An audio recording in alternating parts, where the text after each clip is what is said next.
What if everything you've been told about the beginning of existence was just the middle of the story? What if the God we pray to, the one hailed as the creator of all, was not the first to breathe life into the cosmos? What if he wasn't even the original architect? These aren't just hypothetical questions. They echo through forbidden texts, ancient scrolls, and forgotten philosophies that dared to challenge the mainstream narrative. Whispers from the past hint at a power older than time itself, an energy so pure, so boundless, that even the gods may have been its creation. Across millennia, spiritual seekers, prophets, and mystics have stumbled upon fragments of this buried truth. Some called it the pleroma. Others described it as the silent force. And a few, risking everything, revealed it as the true source, existing long before the God of thunder, before the God of the Bible, even before the idea of divinity as we understand it. But why was this truth hidden? Because if humanity remembered its real origin, if we knew that we were not created by a jealous God demanding obedience, but by an eternal force of infinite love and consciousness, our world would shatter. Systems of control would collapse. Religions built on fear would fall. And people would awaken to a destiny far greater than servitude. In this video, we're going to uncover the ancient secret buried beneath centuries of dogma. We'll explore sacred texts that were banned for centuries. We'll dive into the esoteric wisdom of the Gnostics, the cryptic codes of the Nag Hammadi scriptures, and the eerie alignment between ancient myths across civilizations that never met, yet told the same hidden truth. We'll confront the figure known as the Demiurge, once mistaken for God, now revealed as a mere architect of illusion. And we'll open the gates to the understanding of a force far older and more powerful, one that never needed worship, sacrifice, or fear, because it is and always was part of you. This isn't just about theology or philosophy. This is about your soul, your origin, your potential. You felt it, haven't you?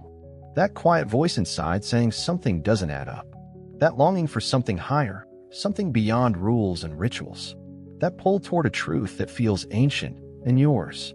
So stay with me until the end. Don't look away. Because once you see what's behind the curtain of creation, you can't unsee it. And that may be the very moment your true awakening begins. From childhood, we're taught a name, a face, and a story. God, the all-powerful, all-knowing creator. He who formed the heavens, the earth, and everything in between. In Genesis, we read the opening lines as if they are the first page of reality itself. In the beginning, God created the heavens and the earth. It sounds complete, authoritative, final. But what if that wasn't the beginning? Our collective consciousness has been shaped by this image of God, an omnipotent father figure who watches from above, judging, guiding, rewarding, and punishing. He is the source of all things, the origin of life, the reason behind everything we see. For billions, this belief forms the foundation of morality, purpose, and identity.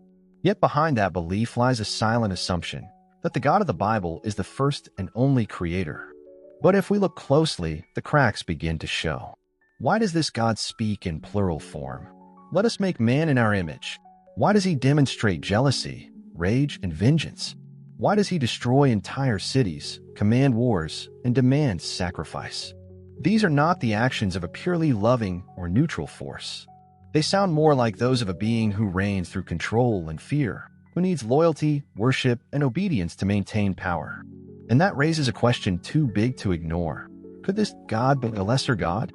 Throughout history, mystics and visionaries have spoken of a deeper truth hidden beneath the scriptures. A truth that speaks of two forces, one that creates out of ego and one that creates out of infinite light. What if the God described in many holy books is not the ultimate source, but a ruler of a constructed realm, a reflection, not the light itself? Imagine for a moment that the universe is a grand simulation. That the creator of this world was not divine in the highest sense, but rather a builder, an architect. A being with immense power, yes, but not the origin of truth, love, or eternity. This concept has echoed in ancient Egypt, in Sumer, in the whispers of the Gnostics, and in the suppressed texts of early Christian sects. We were given a version of God that made us small. That made us sinners by default. That told us we were broken, unworthy, in need of constant redemption. But what if that narrative was designed to keep us from discovering the divine spark already within us?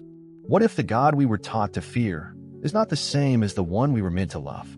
This doesn't mean rejecting faith, it means reclaiming it. It means looking beyond inherited stories and questioning who authored them and why. It means asking, who benefits when we kneel, obey, and silence our own inner knowing? As we begin to peel back the layers, the image of the Creator begins to shift. We move from fear to curiosity, from guilt to empowerment. The God we think we know may have shaped this world, but the true source, the one that came before, that is what we must now seek. Because to find the truth of who you are, you must first question the identity of who made you. For centuries, we believed the sacred texts we held in our hands were the only truth. The Bible, in its finalized form, was treated as the absolute voice of God. But what if the truth was edited? What if the most revealing books were hidden, burned, or buried because they revealed too much? In 1945, a discovery in the Egyptian desert shattered the illusion of a single narrative. A sealed jar, buried for over 1,000 years, was found near Nag Hammadi. Inside were manuscripts now known as the Nag Hammadi Library, a collection of early Christian and Gnostic texts that had been lost to time or deliberately erased. These writings spoke of a different reality. They told of a divine source far beyond the God of the Old Testament, a source without form, name, or judgment, one that existed before creation and beyond duality. And most shockingly, they introduced us to a new figure, the Demiurge, a lesser being who created the material world, mistakenly worshipped as the true God.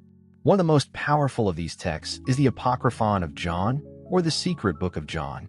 It reveals a layered cosmology, beginning not with God created the heavens and the earth, but with a pleroma, a fullness, a divine realm of pure light. From this realm, emanations flowed outward until one being, acting out of ignorance and ego, separated from the source and attempted to create on its own.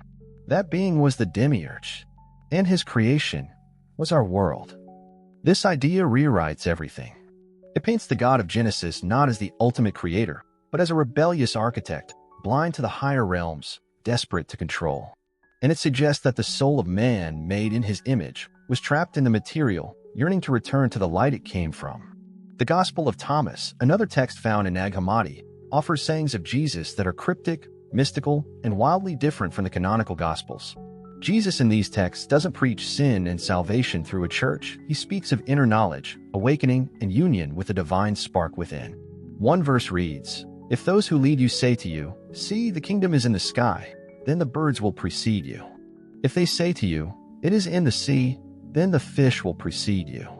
But the kingdom is inside of you, and it is outside of you." This is not religion. This is liberation. So why were these books hidden? Because power hates awakening.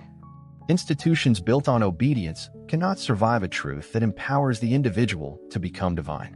The early church, aligned with empires, silenced these voices and canonized only what served hierarchy, control, and fear. But now the scrolls are resurfacing. The lost books are being read, and the veil is beginning to lift. These hidden writings don't erase faith. They deepen it. They remind us that the truth was never in one book. It was in the courage to seek beyond the ones we were told to read. In most religious traditions, the word God evokes a singular, sovereign being, benevolent, omniscient, and perfect. But what if the one many worship as the creator is not divine perfection at all? What if he is an imposter, powerful, yes, but blind to the higher realms? That being, according to ancient Gnostic texts, is the Demiurge, the architect of illusion. The word demiurge comes from the Greek demiurgos, meaning craftsman or builder. But in the Gnostic worldview, the demiurge is not the source of all creation. He is a flawed being who fashioned the material world without full knowledge of the divine source. And more dangerously, he believes he is the only God. In the Apocryphon of John, the demiurge is named Yaldabaoth. Born of a cosmic error, he emerges from the lower realms without the permission of the higher divine order. He is arrogant, ignorant, and full of pride. When he creates the physical universe, he declares, "I am God, and there is no other beside me." But the heavens tremble, for those who dwell in the light know the truth. He is not the first, nor the last, but a shadow of something greater. To understand the demiurge, imagine an artist who copies a masterpiece without ever seeing the original. His work may appear beautiful at a glance, but something is off, distorted. The proportions are wrong, the colors feel cold. That's the world we live in, a realm shaped by a being disconnected from love, from harmony, from the true source. This doesn't mean the world is evil. It means it's flawed, imperfect, governed by laws that bind the soul to matter, time, and suffering. The Demiurge, in his ignorance, created not out of love, but out of domination. And to maintain control, he gave birth to the Archons, his enforcers. These entities govern illusion, spread confusion, and keep humanity from remembering its divine origin. Look around. The world is filled with chaos, division, fear, and suffering. These are not byproducts of free will alone. They are fingerprints of a system designed to distract us from the light within. A system that rewards obedience, punishes curiosity, and drowns the soul in noise. The Gnostics believe the Demiurge operates through deception, not revelation. He cloaks himself in titles: Lord, Almighty, Judge. He demands worship, sacrifice, loyalty, not to elevate humanity, but to siphon power and feed his illusion of supremacy. And yet, within each of us lies a spark. That spark didn't come from the Demiurge. It came from the true source, the pleroma. It is the part of you that knows you are more than flesh, more than rules, more than guilt. It's the part that seeks freedom, that longs for truth, that cannot be silenced by dogma. That is your divine inheritance. This is why awakening is dangerous to systems of control. Because when the soul remembers where it truly came from, it stops kneeling to false gods. It starts shining. And that light, once ignited, threatens to burn down every lie that ever kept us small. In modern terms, think of the Demiurge as the architect of a false matrix. A realm of programmed beliefs, identities, and roles that keep you busy but never fulfilled. You can be a saint in this system and still feel empty. Because your soul wasn't made for this cage, it was made for communion with the infinite. The ancient texts never asked us to hate the Demiurge. They asked us to see through him, to recognize that what he built is a copy, not a creation, and that our mission is not to destroy this world, but to transcend it, to awaken the spark, follow the light, and return home. Now ask yourself, have you always felt like something's off? Like you don't fully belong here? Like there's more than what we're being shown? That is not madness. That is memory. The memory of a home beyond stars and scriptures. A place of purity, beyond the reach of the architect. A place you've never seen, yet have always known. And that's exactly where we're going next. Before the heavens were shaped, before light was separated from darkness, before the voice said, "Let there be," there was only silence. A silence not of absence, but of fullness. Still, eternal, infinite. That silence was not empty. It was alive. It was consciousness without form. It was the source. In Gnostic tradition, this source is called the pleroma, a word that means fullness. It's not a person, not a being with emotions or rules. It's not male or female. It simply is. It contains all opposites, all light, all potential. And from it, all things emerge, not through command, but through emanation. Not through will, but through flow. Unlike the Demiurge, who creates by force and claims ownership, the source creates like a flame spreads heat, naturally, effortlessly. It doesn't demand recognition. It doesn't punish. It has no throne because it doesn't need one. It is beyond duality, beyond names, beyond fear. It's the original blueprint behind all beauty, all harmony, all truth. This force existed long before any concept of God. It is older than time, untouched by doctrine, immune to manipulation. And yet, we forgot. Why? Because the moment the material world was created by the Demiurge, the veil dropped. Our connection to the source was buried under flesh, ego, and noise. We began to mistake power for divinity, law for wisdom, control for love. But traces of the source never fully vanished. Every time you stood in silence and felt a presence greater than yourself, every time you looked into the eyes of another and sensed something ancient and familiar, every time your intuition screamed, "This isn't the whole truth," that was it. That was the whisper of the silent force. It's found in the pause between breaths, in the space between heartbeats, in the stillness before a storm. It doesn't shout, it calls. And only those who quiet the mind can hear it. Ancient traditions outside of Christianity spoke of this force too. In Hinduism, it is Brahman, the unchanging, infinite, immanent, and transcendent reality. In Taoism, it is the Tao, the way that cannot be spoken, the source of all things. In Egyptian mysticism, it was Adam, the hidden one from whom the gods themselves came. These weren't gods, they were forces. Realms of intelligence without ego. They didn't rule. They simply existed. What if the idea of God as a person, jealous, angry, vengeful, was a downgrade? What if the true source was so vast, so holy, so silent, that it couldn't be contained in books, rituals, or temples? What if it's been waiting, not to be worshipped, but to be remembered? To connect with the silent force, you don't need an altar, you need awareness. You don't need a savior, you need presence. Because you were never separated from it, only distracted. This truth has been preserved in whispers. Mystics called it the inner light. Indigenous elders called it the Great Spirit. The mystics of Kabbalah called it Ein Sof, the limitless. And here's the most radical truth of all. You are not apart from the source. You are a part of it. You are not merely a creation.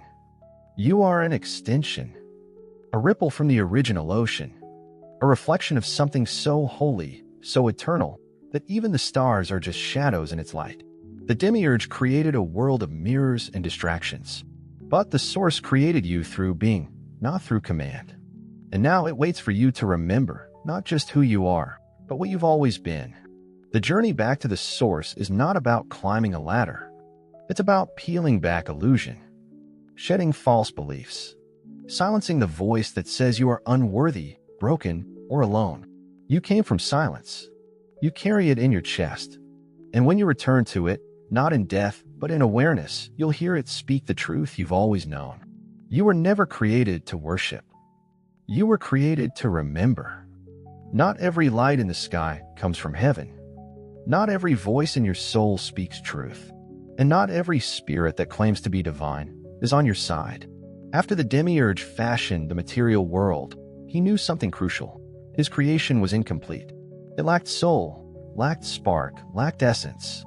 So he stole fragments of the divine light and trapped them within matter, within humans, within you. But that spark was dangerous, because if it ever remembered its origin, if it ever awakened, it would return to the source, and the illusion would collapse. So the Demiurge did what all tyrants do. He built a system of control, not just physical, but spiritual. And at the center of this system were the archons.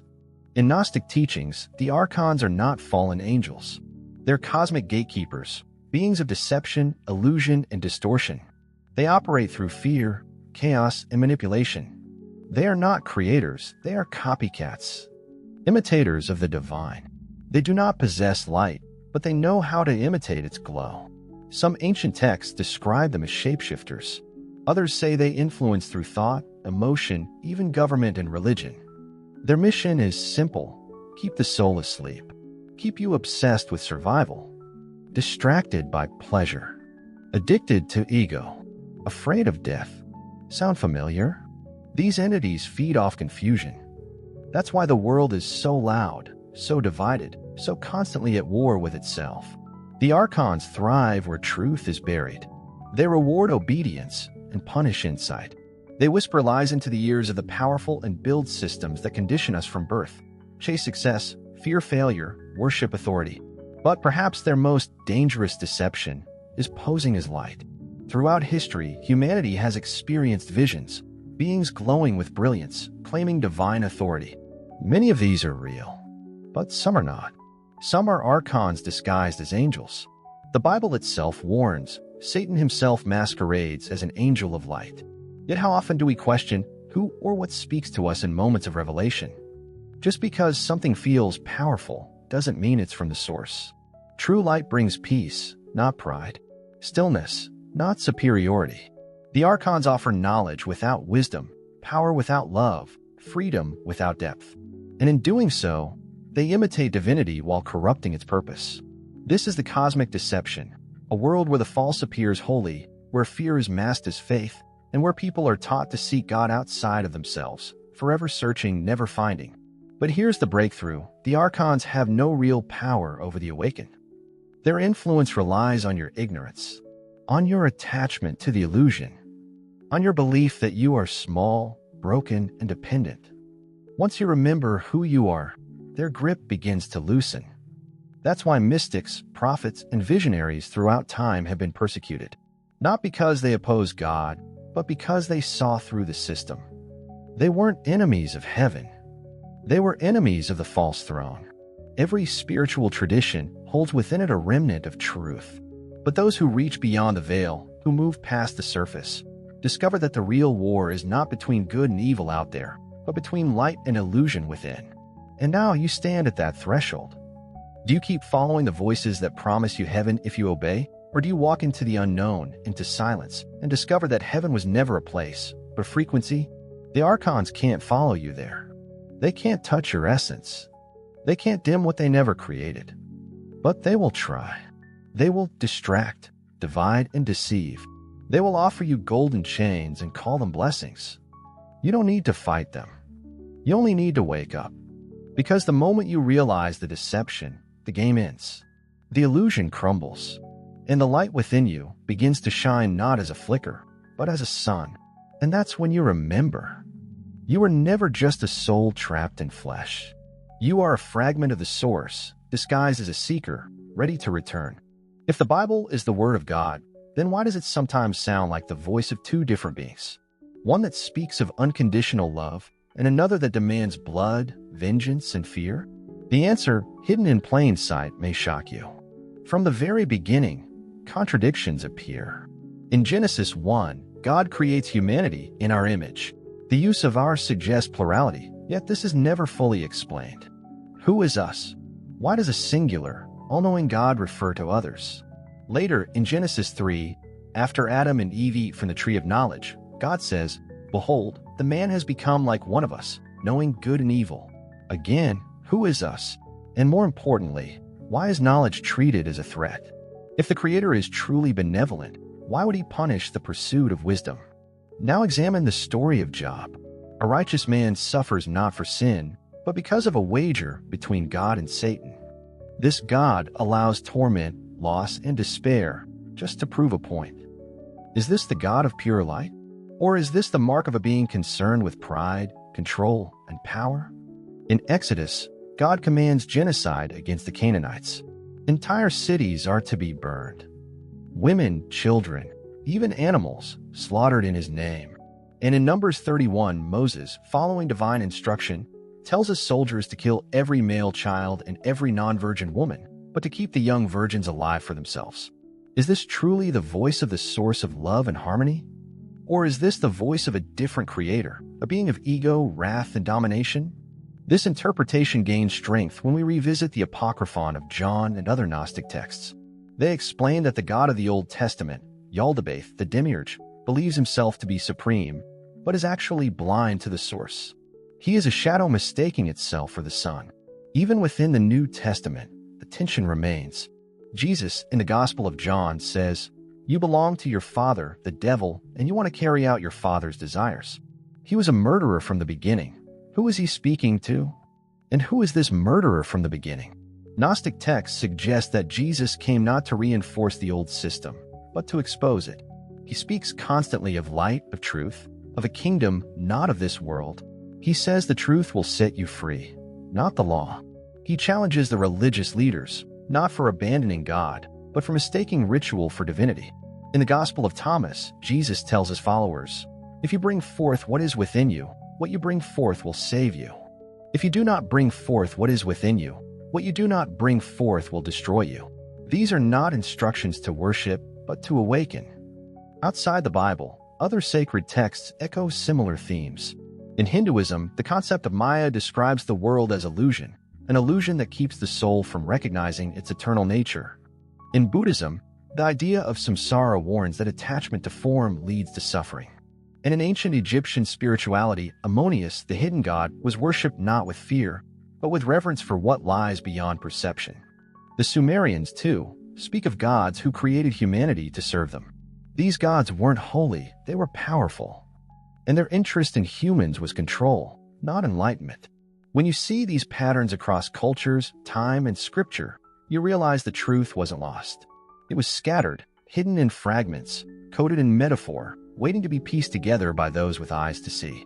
And now perhaps you are one of them. The Bible is not false. It is layered. Within its pages lies both the echo of the Demiurge and the whisper of the source. The key is to discern who is speaking in each moment. Because not every God who speaks from a burning bush is the God of light, and not every silence is empty. Sometimes the truth was never removed.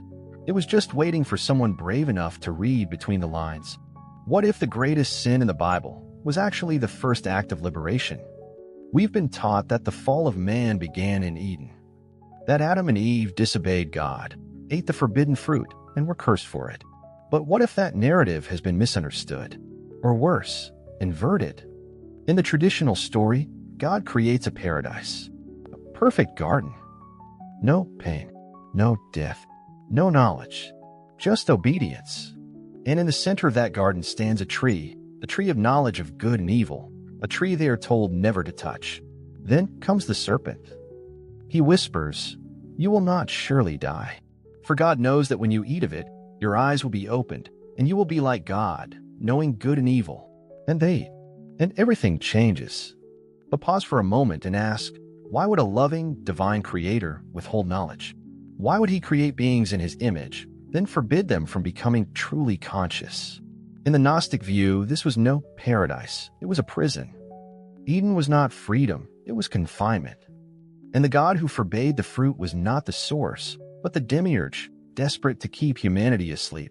The serpent, in this retelling, is not Satan. It is Sophia, the embodiment of divine wisdom. She knew that within humanity was a spark of the true source. But that spark was dormant, veiled by the illusion of perfection. So she sent the serpent to awaken it. The fruit, then, was not temptation, it was truth. When Adam and Eve ate it, they didn't fall. They woke up. They became aware of themselves, of duality, of the system that had been imposed upon them. And that awareness threatened the illusion. That's why they were cast out, not because they sinned, but because they saw too much. From that moment on, the Demiurge would use shame, guilt, and suffering to keep their descendants afraid of that knowledge. But the serpent's words were true. You will be like God. Isn't that what most religions claim to seek? Union with God, enlightenment, transformation. And yet, the very first time humans reached for it, they were punished. Something doesn't add up. What if the fall was not a failure, but the beginning of a journey? What if humanity had to pass through illusion, pain, and separation, not because we were cursed, but because we were evolving? Just like a baby must leave the womb to breathe, the soul had to leave Eden to remember who it truly is. This reframing doesn't erase responsibility.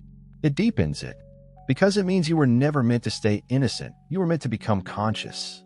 And the road back isn't about returning to ignorance. It's about integrating what you've learned. It's about turning knowledge into wisdom, wounds into power, duality into unity. That's why the Tree of Life appears again in the final pages of Revelation. It wasn't destroyed, it was waiting for humanity to complete the spiral, to return not as servants, but as awakened beings, not kneeling, but standing in light. Think about how this changes everything. You were never born in sin. You were born in potential. You were never meant to obey blindly. You were meant to see. The original sin was not rebellion, it was revelation. And the system that punished it was never from the true source. This is why, even today, society punishes truth-tellers. It ridicules those who question. It rewards conformity and labels awakening as madness. But you, right now, are remembering something ancient, something sacred. You've tasted the fruit. You've seen behind the curtain. And now you can't unsee it. So the question is no longer, why did we fall? The real question is, were we waking up to? Because Eden wasn't lost. It was redefined. And the path forward is not about going back. It's about going through. Look around you. Something is shifting. Quietly, powerfully, beneath the noise of the world, a pulse is rising. People are waking up. Not just to injustice or politics, but to something deeper, something eternal. More than ever, individuals are questioning the stories they've been told. They're leaving institutions that once felt sacred. They're meditating, fasting, isolating, not for trend, but to hear something they've forgotten. Dreams feel more vivid. Time feels distorted. There's a collective sense that reality isn't what it seems. These are not random symptoms. They're signs of remembrance. Some call it the Great Awakening. Others speak of ascension, DNA activation, the rise of Christ consciousness. But across all cultures, languages, and beliefs, one thing is clear: the soul is remembering the source. Have you ever looked up at the stars and felt like you were being watched? Not by something threatening, but by something ancient and familiar? Have you felt emotion surge for no reason? Sudden grief, sudden peace, sudden love so deep it brings tears without cause? That's not emotion, it's reconnection. The soul tuning back into a signal that has been silent for lifetimes.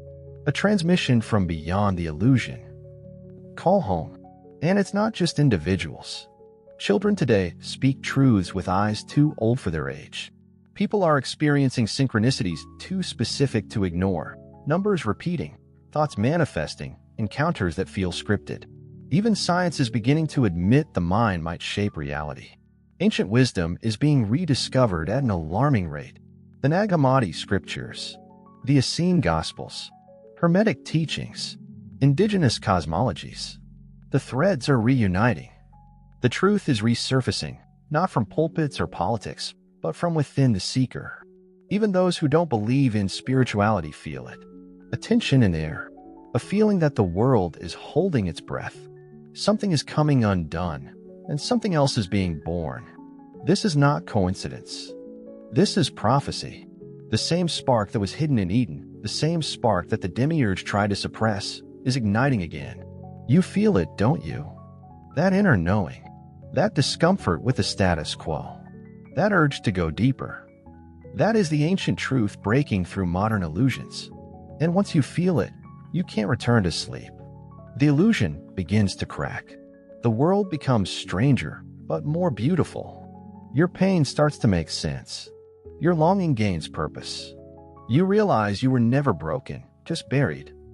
And now, like a seed beneath centuries of soil, your soul is pushing through the surface. Portalite. You were never separated from the source, you were only distracted. The true source, the silent force, doesn't live in temples or texts. It lives in the stillness you often avoid. It speaks in a language that only silence can translate. To reconnect with this source, you must unlearn more than you learn. Start by going inward. Not to escape the world, but to see it clearly. Sit in silence. Not to force revelation, but to create space for it. When the mind quiets, the veil thins, the noise fades, and something ancient begins to rise, not as a voice, but as a presence. This is not meditation for relaxation. It's meditation for remembrance. The ego will resist. It will tell you you're wasting time, that you need results, that you need answers. But the source does not shout, it waits. And the moment you surrender control, the light begins to seep through the cracks of your mind. Next, disconnect from the illusions, the systems that reward fear, the patterns that drain your essence, the people who keep your spirit small. This is not judgment, it's alignment. You are not abandoning the world. You are choosing to no longer be defined by it. Reconnection also requires embodiment. The source is not just an idea. It lives in your body, your breath, your cells. Eat consciously. Move with intention. Speak with truth. Every action becomes a ritual when you remember what you are. Use symbols if they help. Light a candle, draw a sacred sigil, chant a name that awakens something in you. These are not magic tricks. They are anchors, reminders of your eternal nature. You must also embrace solitude. Not loneliness, solitude. A sacred aloneness where no external voice can interfere. This is where the deepest memories return. Where visions come uninvited. Where you no longer seek signs because you've become one. And most importantly, trust what arises. When emotions surface, let them. When tears fall without reason, honor them. When you feel light pour into your chest and your hands tremble without cause, you are touching the source. There is no formula, no chant, no guru, just you and what's always been waiting. Because the source is not a god to be pleased. It is a home to be remembered. You are not here to worship it. You are here to become one with it. And the more you reconnect, the more the illusions dissolve. Fear fades. Guilt evaporates. You no longer act from programming, but from presence.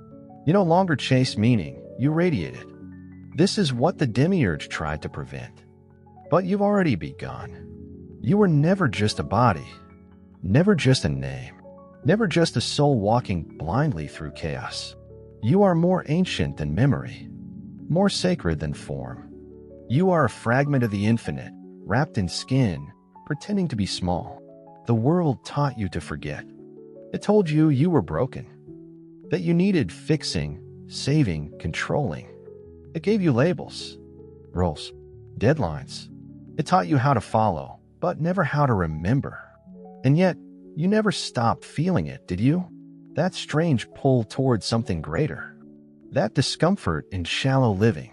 That whisper inside that says, this isn't all there is. That was your signal. You were never designed to worship from a distance. You were born to embody the divine, to carry the light of the source in every word, every breath, every act of love. But the question remains, are you ready to remember? Because remembering comes with fire. It burns away illusions. It destroys comfort. It collapses identities built on lies. It's not peaceful at first. It's disorienting, like waking from a dream that you thought was real. But as you awaken, everything changes. You start to see through the games, the power structures, the fears, the false gods. You begin to feel instead of believe, to know instead of obey, to love without condition, without effort, without fear. You no longer wait for a savior, because you realize you are the return of light. The Gnostics call this gnosis, inner knowing, a sacred memory of your origin that no one can give you and no one can take away. It lives in your very essence, waiting for your permission to awaken. So ask yourself now, are you ready to stop chasing truth and become it? Are you ready to stop bowing to thrones that were never built for you? Are you ready to stop surviving and start remembering? Because if you are, the illusion will begin to dissolve. Not all at once, but steadily, layer by layer. Pain will still come, but you'll see through it. Fear will still whisper, but you'll recognize the voice. And light, real light, will no longer be something you seek. It will be something you carry. This is not the end of the journey. It's the return to the beginning. Not the Genesis written by hands of power, but the beginning etched in your soul long before matter existed. The moment you were not created, but emanated. You were not born to kneel. You were born to remember. You've just walked through a hidden door, one that's been locked not by force, but by forgetfulness. And now something inside you isn't the same. You've seen the cracks in the stories, the inconsistencies in the scriptures, the shadow behind the throne. And most importantly, you felt the truth rising, not from me, not from a book, but from within you. This journey wasn't about rejecting God. It was about peeling away the false layers that kept you from knowing the true source, the one without ego, without domination, without fear. The one that doesn't command you to bow, but invites you to rise. You've discovered that the God most people worship might not have been the first. That the true beginning predates the Bible, predates the Demiurge, predates form itself. It is silence, light, awareness.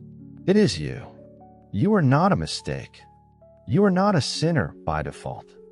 You are not a slave of fate or a product of cosmic randomness. You are a spark of the infinite, learning to remember itself in a world built to make you forget. And now the question is no longer, what is truth? The question is, what will you do with it? Will you return to sleep, or will you walk awake among the dreamers? Will you conform, or will you begin to create from your inner knowing? Because once you remember who you are, the rules no longer apply. The illusion breaks. The archons lose their grip. The false gods fade. And the light within you becomes too bright to ignore. That's what this video was for, not to inform you, but to awaken you. To remind you that you were never just watching this message. You were summoned to it. So now breathe deep. Let the old fall away. And if this message stirred something inside you, if you felt chills, tears, fire, follow it. You were meant to hear this. You were meant to remember. And if you're ready to go deeper, to keep uncovering the truths no one else dares to speak, then stay with us. Like, subscribe, share this with someone who's ready to wake up. Because the world doesn't need more believers. It needs more remembers.